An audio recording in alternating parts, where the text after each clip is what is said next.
One of the biggest failures of society's view of mental health is optimizing for happiness. Because happiness is fleeting. You can't be consistently happy. You can be positive, you can be optimistic, you can be content.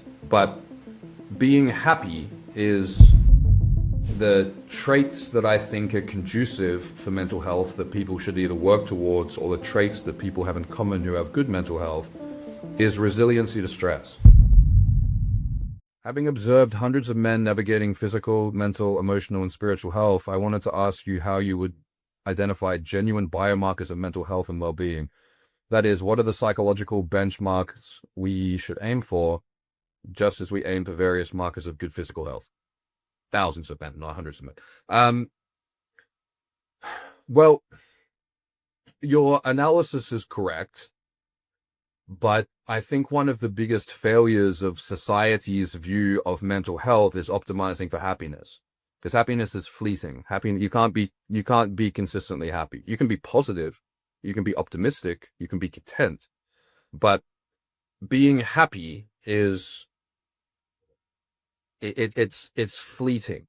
It's context dependent. So I think optimizing for happiness, or people being focused on being happy all the time, is that in itself is delusional. So people should be purposeful, people should be driven, people should be resilient, people should have meaning and purpose in their life and things that fulfill them. They should have peace, they should have stress that is not chronic, but enough stress that they are able to be resilient and adapt to it and be capable, positive, powerful human beings. And there will be instances of happiness, and there will also be instances of sadness, because we don't live in a bubble. We're interacting with the world, and shit happens in life. So good shit and bad shit. So happiness and sadness is ups and downs. So optimizing for happiness, I think, is silly. So you've said, how would you identify genuine biomarkers of mental health and well-being? Well, obviously, you've put biomarkers in quotations because obviously there's not a literal biomarker that we could run. There are some. Reverse T3 is a good marker for chronic stress. Elevated prolactin without the presence of a prolactinoma consistently can be a marker of chronic stress, but some people just don't like getting their blood taken. But the combination of elevated cortisol, prolactin, and reverse T3 is a good biomarker for the fact that someone is physiologically stressed. Now, that could be coming from chronic pain, but those markers have been useful.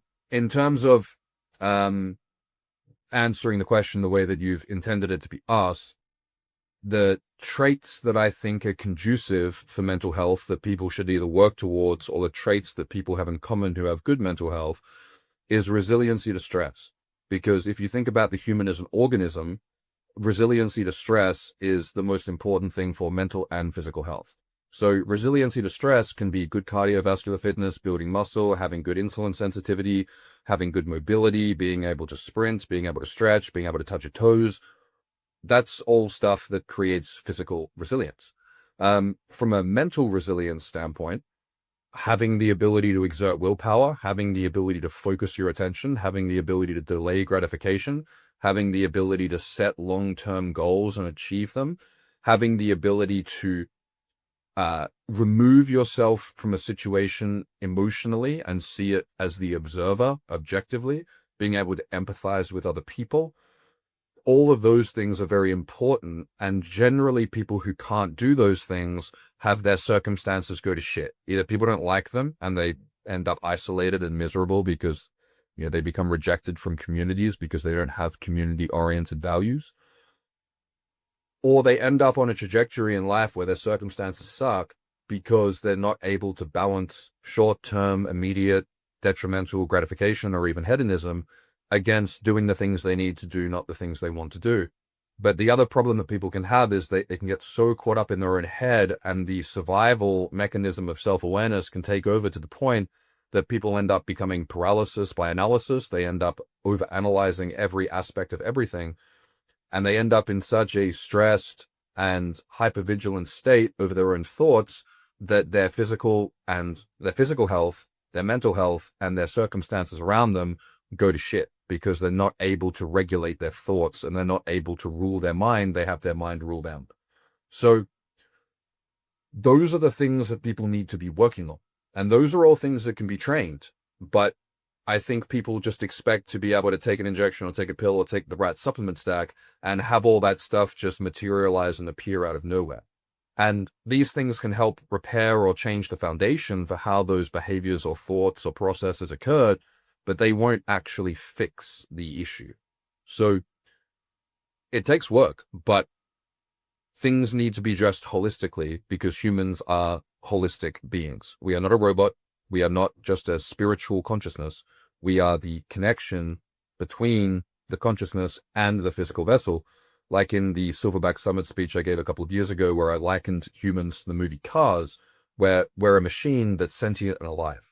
And it can be difficult to navigate that when we are trying to solve a problem that is related to the subjective experience of being alive rather than just the machine itself.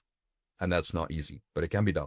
Today I'm going to be talking about the M word, and the M word is masculinity. Being cool, calm, and collected and stoic when under stress is a trait that we typically associate with masculinity. If we look at this combination of increasing dopamine and increasing GABA together, but not increasing them for no reason, just bringing them into alignment with where they should be, this ultimately creates a scenario